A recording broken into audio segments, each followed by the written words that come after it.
শেখ হাসিনা নাকি দেশে ফিরছে। হ্যাঁ, ক্ষমতাচ্যুত সাবেক এই প্রধানমন্ত্রীর দেশে ফেরত আসা নিয়ে সামাজিক যোগাযোগ মাধ্যমে খবর ছড়িয়ে পড়েছে।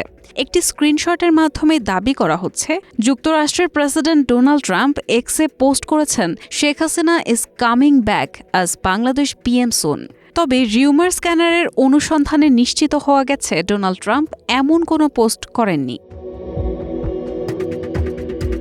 এটি অনুসন্ধান করে দেখা গেছে যে গত ১৩ মার্চ ট্রাম্পের নাম ব্যবহার করে একটি ফ্যান অ্যাকাউন্ট থেকে পোস্টটি শেয়ার করা হয়। অ্যাকাউন্টটির নাম Donald junior Trump update.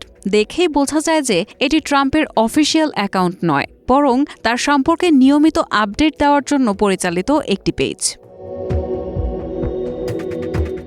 X প্ল্যাটফর্মের নিয়ম অনুযায়ী কেউ প্যারোডি, ধারাভাষ্য বা ফ্যান অ্যাকাউন্ট খুলতে পারলেও বিভ্রান্তি এড়াতে তাদের অ্যাকাউন্টের নাম এবং বায়োতে প্যারোডি, ফেক, ফ্যান ইত্যাদি শব্দ যুক্ত করতে হয়। তবে অনেক সময় এসব অ্যাকাউন্ট নির্দিষ্ট ফি দিয়ে ব্লুটিক ভেরিফিকেশনও গ্রহণ করে, যা বিভ্রান্তি আরও বাড়িয়ে দেয়।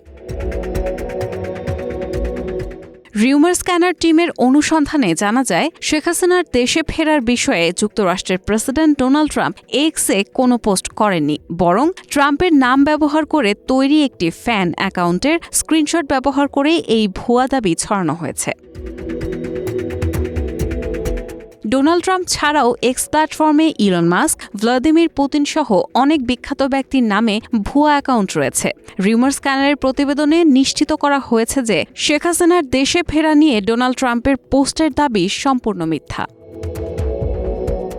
রাহানা মুন, প্রবাস খবর।